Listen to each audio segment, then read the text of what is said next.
तो हेलो दोस्तों, मैं फिर से हाजिर हो गई हूँ एक नए टॉपिक के साथ। और वो आज का टॉपिक क्या है? तो आज का टॉपिक है किचन में पाई जाने वाली अदरक। जैसा कि सबको मालूम है, अदरक जगह में हर जगह मिलता है। सभी किचन में भी मिल जाएगा, क्योंकि अदरक के बिना सुबह सुबह की जो ताज़ा ताज़ा हम लोग चाय पीते हैं उसका स्वाद अधूरा सा लगता है। तो चाय में अदरक डाल दो तो उसका स्वाद जो है बहुत ही बढ़ जाता है। इसको सुबह सुबह ही हम लोग उपयोग में ले लेते हैं। इसके अलावा इसके अदरक के बहुत सारे गुण हैं। इसको मतलब चाय तो एक अलग चीज़ है, उसके अलावा अदरक के इतने सारे गुण हैं। तो चलिए हम जानते हैं अदरक के और सारे गुण और दोष के बारे में। तो अदरक होता है बहुत ज़्यादा गर्म हो, इसकी तासीर जो होती है बहुत ज़्यादा गर्म होती है। अदरक को इंग्लिश में जिंजर बोलते हैं, जिनको नहीं पता होगा बहुत सारे। इसका हिंदी नाम बहुत सारे लोग आदि बोलते हैं, आदि, अदरक। और पंजाबी में इसको अदरक बुलाते हैं। अदरक कोई बोलता है, कोई आदि बोलता है। हिंदी में इसके दो नाम हैं, आदि और अदरक। और इसको इंग्लिश में इसको जिंजर बुलाते हैं। तो सबको पता चल गया होगा कि मतलब क्या क्या बोलते हैं और कहाँ कहाँ पे क्या बोला जाता है। बहुत सारे इसके नाम हैं, किंतु जो मतलब ये जो इम्पोर्टेंट है सो मैंने बता दिया। और देखिए, अदरक का जो पौधा होता है एक तरह का झाड़ी वाला पौधा होता है। ये मतलब नीचे उगता है, कंदमूल की तरह ये भी नीचे उगता है। ठीक है, तो इसको हम लोग ज़्यादातर तो चाय के अलावा बहुत सारी चीज़ों में इसका उपयोग करते हैं। आयुर्वेद के अनुसार अदरक भेदन, भारी, तीक्ष्ण, उष्ण, दीपन, चरपरा, पाक में मधुर, रुक्ष तथा वात और कफ नाशक माना गया है। आयुर्वेद के अनुसार इसमें भी एक कहावत है, लेकिन ये क्या है कि संस्कृत में लिखा हुआ है, वात, पित्त, कफ, भाना, उसके अलावा भी कुछ। तो यहाँ पे संस्कृत में एक कहावत लिखी हुई है, लेकिन उतना हमको संस्कृत में उतनी आती नहीं है, लेकिन इसलिए मैं उसका केवल अर्थ आप लोगों के सामने रखती हूँ। अर्थात इसमें लिखा हुआ है, वात, पित्त और कफ रूपी हाथी जो शरीर के अंदर मतलब घूमते रहते हैं ना, उसको मारने के लिए ये अदरक रूपी सिंह बहुत ही महत्वपूर्ण है। ये जो है ना सिंह, मतलब वात, पित्त और कफ तीनों को ये खत्म कर देता है। ये वात, पित्त, कफ का राजा है। ये अदरक का सेवन कर लेंगे तो इसका वात, पित्त और कफ, वैसे तो पित्त मतलब गर्म होता है, पित्त में पित्तनाशक नहीं है, लेकिन यहाँ पे लिखा हुआ है कि ये तीनों का मतलब है कि ये तीनों को खत्म कर देगा। तो यहाँ पे इसके अलावा अदरक का और भी यहाँ पर उपयोग बताया गया है कि अदरक जो है कुष्ठ, पांडु रोग, मूत्र कक्ष, रक्तपित्त, वार्ण रोग, ज्वर, दाह, ग्रीष्म ऋतु और शरद ऋतु में अपथ्य है, ऐसा भाव मिश्र का कथन है। यूनानी मत के अनुसार अदरक जो होता है तीसरे दर्ज का गर्म, इसकी तासीर जो है तीसरे नंबर का गर्म तासीर होती है। इसके अलावा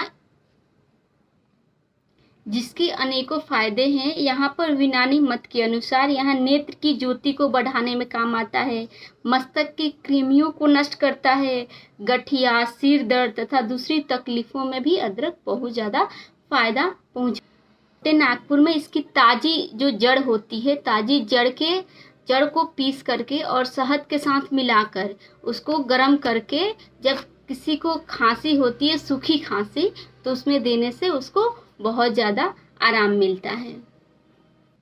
इसके अलावा जब हमें उल्टी जैसा मन हो जाता है और जी मिचलाता है ना, तो यहाँ पर बताया गया है कि 1 तोला अदरक के रस को 1 तोला प्याज के रस के साथ मिला करके देने से क्या होता है, जब जी मिचलाता है या उल्टी जैसा मन होता है तो वो हमारा मतलब अच्छा हो जाता है, ठीक हो जाता है।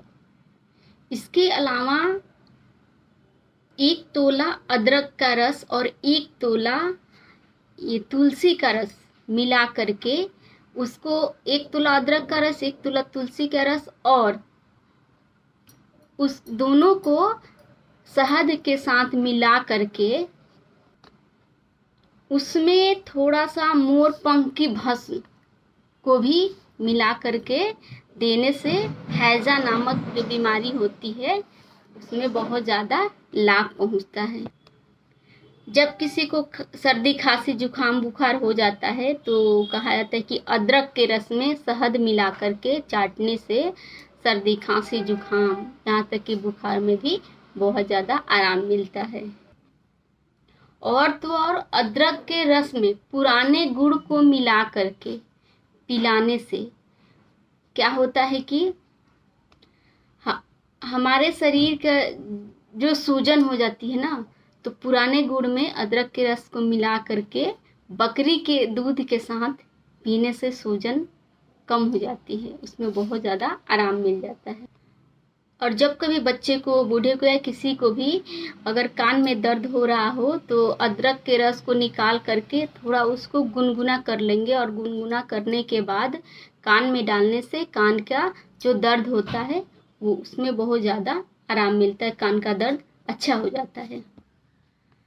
और तो और बच्चे जब इंसान थोड़ा सा बूढ़ापा आने लगता है ना, 50 के बाद लोगों के जोड़ों में अक्सर जो है दर्द हो जाता है, तो उनके लिए बताया गया है कि 1 सेर अदरक का रस में आधा सेर तिल का तेल, 1 सेर अदरक का रस होगा और आधा सेर तिल का तेल को क्या करेंगे, उसको अच्छी तरह से गर्म करेंगे, पकाएंगे, गर्म नहीं उसको पकाएंगे, इतना पकाएंगे कि केवल जो तेल है ना आधा सेर वो मतलब तेल मात्र शेष रह जाए और जो इसका जो अदरक का रस का जो होता है वो मतलब जिसमें पानी होगा तो सूख जाएगा और केवल तेल मात्र रह जाए। उस तेल को अगर हम लोग जोड़ों के दर्द पे, चाहे किसी को भी हुआ हो, तो जोड़ों के दर्द पे उसी तेल से मालिश करने से उसके जोड़ों के दर्द में बहुत ज़्यादा आराम मिलता है, जिससे जोड़ों का दर्द मतलब अच्छा हो जाता है, बहुत ज़्यादा यहाँ पर लाभ पहुँचता है, लिखा हुआ है। उसकी पीड़ा जो है मिटती है जोड़ों के दर्द में मालिश करने से।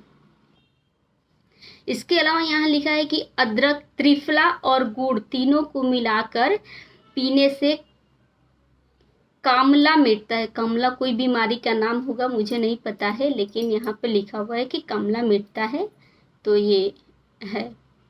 इसके अलावा नींबू के रस में अदरक को मिलाकर पीने से मंदाग्नि दूर हो जाती है।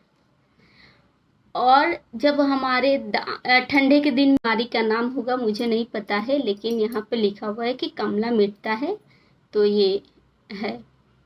इसके अलावा नींबू के रस में अदरक को मिलाकर पीने से मंदाग्नि दूर हो जाती है। और जब हमारे ठंडे के दिन में जब किसी को दांत में दर्द होता है ना, तो अदरक का एक टुकड़ा लेकर ठंडे के दिनों में अक्सर मतलब झंझनाहट सी होने लगती है, ज़्यादा कुछ ठंडा वंडा लेने पर, तो क्या होता है जब झंझनाहट होती है या दर्द होता है ना, तो अदरक के छोटे से टुकड़े को जहाँ पे दर्द हो रहा हो वो दांतों के नीचे दबाने से दांत के दर्द में आराम मिलता है। तो ये छोटी छोटी जानकारी आपको कैसी लगी? अगर आपको अच्छी लगी हो तो लाइक कीजिएगा, शेयर कीजिएगा किसी और लोगों की, ताकि इससे और को फ़ायदा